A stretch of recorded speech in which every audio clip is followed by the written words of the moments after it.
തേങ്ങ വറുത്തരയ്ക്കാതെ തന്നെ അതേ ടേസ്റ്റിൽ ഈസി ആയിട്ട് തേങ്ങ പച്ചക്ക് അരച്ചിട്ട് നമുക്കൊരു കടലക്കറി ഉണ്ടാക്കിയെടുക്കാം. അതിലേക്ക് വേണ്ട സാധനങ്ങൾ എന്തെല്ലാം നോക്കാം. 1.5 കപ്പ് കടല 8 മണിക്കൂർ കുതിർത്ത് വെച്ചതാണ്. 2 വലിയ സവോള കട്ട് ചെയ്ത് വെച്ചിട്ടുണ്ട്. 7 വെളുത്തുള്ളി, 2 പച്ചമുളക്, കുറച്ച് കറിവേപ്പില, ഒരു വലിയ തക്കാളി എടുത്ത് കട്ട് ചെയ്ത് വെച്ചിട്ടുണ്ട്. 1 കപ്പ് തേങ്ങ.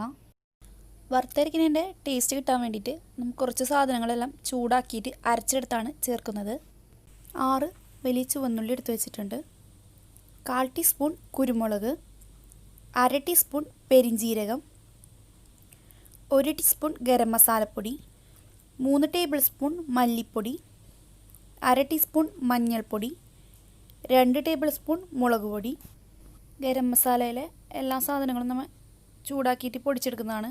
അത് കാരണം അതുമാത്രം നമ്മൾ വറുത്തെടുക്കുന്ന നേരത്ത് ചേർക്കേണ്ട. ലാസ്റ്റ് കറി ആയതിനു ശേഷം ചേർത്ത് കൊടുത്താൽ മതി. പാകത്തിന് ഉപ്പ്. വെളിച്ചെണ്ണ ഉണ്ടെങ്കിൽ 1 ടേബിൾ സ്പൂൺ ചേർക്കാം. ആദ്യം വലിയൊരു ബൗളെടുത്ത് സവാള, തക്കാളി, വെളുത്തുള്ളി ഒന്ന് 2ആയി കട്ട് ചെയ്തത്, കുറച്ച് കറിവേപ്പില, പച്ചമുളക് എല്ലാം ചേർത്ത് കൊടുക്കാം. ഇതിലേക്കാണ് നമ്മൾ അരച്ച് വെച്ച കൂട്ടി ചേർക്കുന്നത്. ഒരു പാൻ വെച്ച് കൊടുത്ത് എണ്ണയൊന്നും ചേർക്കാതെ നമ്മൾ എടുത്ത് വെച്ച ഉള്ളിയും പെരിഞ്ജീരകവും കുരുമുളകും പൊടികളും ചേർത്ത് കൊടുക്കാം.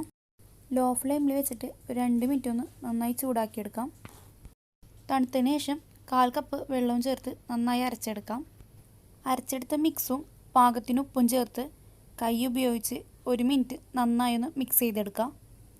ഇങ്ങനെ എന്തായാലും ചെയ്യണം, എന്നാലേ സവോളയും തക്കാളിയും ഒന്ന് സോഫ്റ്റായി കിട്ടുകയുള്ളൂ.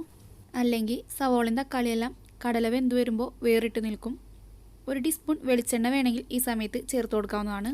ഒരു കുക്കർ എടുത്ത് അതിലേക്ക് കടലയും നമ്മൾ മിക്സ് ചെയ്ത് വെച്ചിരിക്കുന്ന കൂട്ടും 1.5 ഗ്ലാസ് വെള്ളവും ചേർത്ത് 7 വിസിലിൽ വേവിച്ചെടുക്കാം. ചില കടലയുടെ വേവിൽ വ്യത്യാസം വരും. 7 വിസിലുകൊണ്ട് കടല നന്നായി വെന്ത് കിട്ടിയിട്ടുണ്ട്. ഇതൊരു പാനിലേക്ക് മാറ്റിയിട്ടുണ്ട്. 1 ഗ്ലാസ് ചൂടുള്ള വെള്ളം ചേർത്ത് കൊടുത്തിട്ടുണ്ട്. വേവിച്ച് കഴിഞ്ഞതിന് ശേഷം വെള്ളം ഉണ്ടെങ്കിൽ പിന്നെ ചേർത്ത് കൊടുക്കേണ്ട ആവശ്യമില്ല. വെള്ളം കുറവായതുകൊണ്ടാണ് ഇവിടെ ചേർത്ത് കൊടുത്തിട്ടുള്ളത്. ഇനി അതിലേക്ക് നമ്മൾ എടുത്ത് വെച്ച ഗരം മസാല ചേർക്കാം.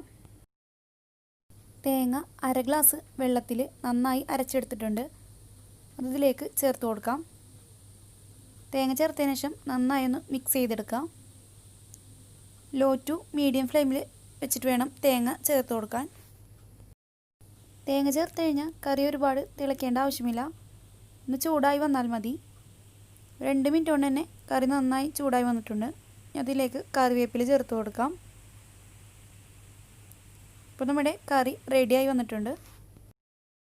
വറുത്തരയ്ക്കാതെ ഈസി ആയിട്ട് കടലക്കറി ഉണ്ടാക്കി നോക്കണമെന്ന് ആഗ്രഹിക്കുമ്പോൾ ഈ രീതിയിലൊന്ന് എല്ലാവരും ചെയ്ത് നോക്കാം. ഇഷ്ടമായെങ്കിൽ ലൈക്ക് ചെയ്യുക. ഈ ചാനലിലെ വീഡിയോ ആദ്യമായിട്ട് കാണുന്നവരുണ്ടെങ്കിൽ ഒന്ന് സബ്സ്ക്രൈബ് ചെയ്യാനും മറക്കരുത്.